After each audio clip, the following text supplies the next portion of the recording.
নবী বলছেন, আল্লাহ আমার উম্মত যদি জাহান্নামে থাকে আমি কিন্তু জান্নাতে যাব না। আল্লাহ বলছেন আপনি না গেলে তো জান্নাত উদ্বোধনই হবে না। এবারে মামলা কি দাঁড়ালো? আল্লাহ পাক বলে যে আমি তাহকামুল হাকিমিন নিজেকে বলেছি, বিচার না করলেও তো জিনিসটা সুন্দর হয় না।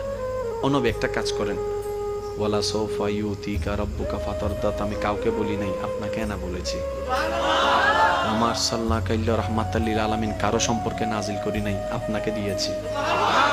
ওয়ালাল আখিরাতু খায়রুল লাকা মিনাল উলা, কাউকে বলি নাই, আপনাকে বলেছি।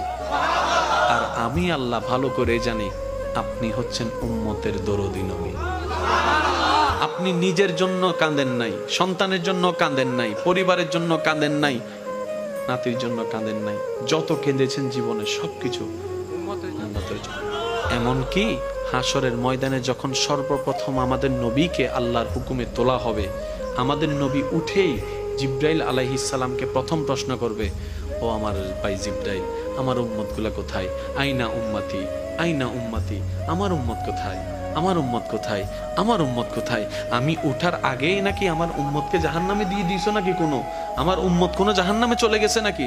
জিব্রাইল বলবে, ইয়া রাসূলুল্লাহ, প্রথমেই আপনাকে তোলা হয়েছে, এখনো আর কাউকে তোলা হয় নাই, প্রথমেই আপনি উঠেছেন। আমার নবী বলবে, আমার উম্মতগুলা কোথায়? জিব্রাইল বলবে, ইয়া রাসূলুল্লাহ, এখনো তারা উঠে নাই, উঠবে একটু পরে। নবী তো ওরাই চলে যাবে আল্লাহর রহমতের দরবারের দিকে।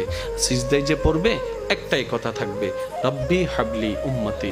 যারা সিগারেট খায় আমি তাদেরকে দোষারোপ করি না, কারণ বেশিরভাগ মানুষ যারা সিগারেট ধরেছে নিজের ইচ্ছায় তেমন ধরে নাই, বেশিরভাগ বন্ধুর পাল্লায়, পরিচিত মানুষের পাল্লায় পরে সিগারেট ধরছে। ওই যে এক সময় একজনে বলছিল এক টান দেশ না, কথা বলে না। এক সময় একজনে বলছিল এক টান দেশ না, সে বলে যে না আমি ধোঁয়া টোয়া সহ্য করতে পারেন, আমার কাশি আসে। তখন তার মাথার মধ্যে শয়তানে ঢুকাই দিছে কি, কয় কেমন পুরুষ হইলা,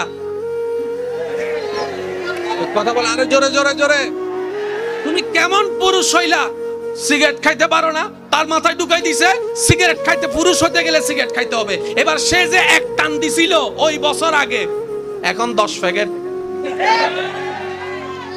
ভুল বললাম?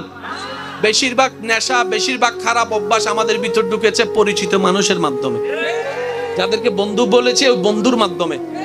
আজকে যখন সেই বন্ধুর পাল্লায় পরে ধরা, সিগারেটের কারণে যখন ক্যান্সারের রোগ হয়েছে, ডাক্তারে বলে যে 10 লাখ টাকা লাগবে, এবার বন্ধুরে বলে যে তোর কারণে সিগারেট ধরছি, যে 5 লাখ টাকা তুই আমারে দে। তখন সে বলে যে আমি তোমাকে চিনি না, তুই আমারে খাওয়াইছিলি যে। তখন সে বলে যে আমি বিষ দিলে কি বিষ খাবিনি, ডাইরেক্ট ফল্টি মারিয়া দিছে।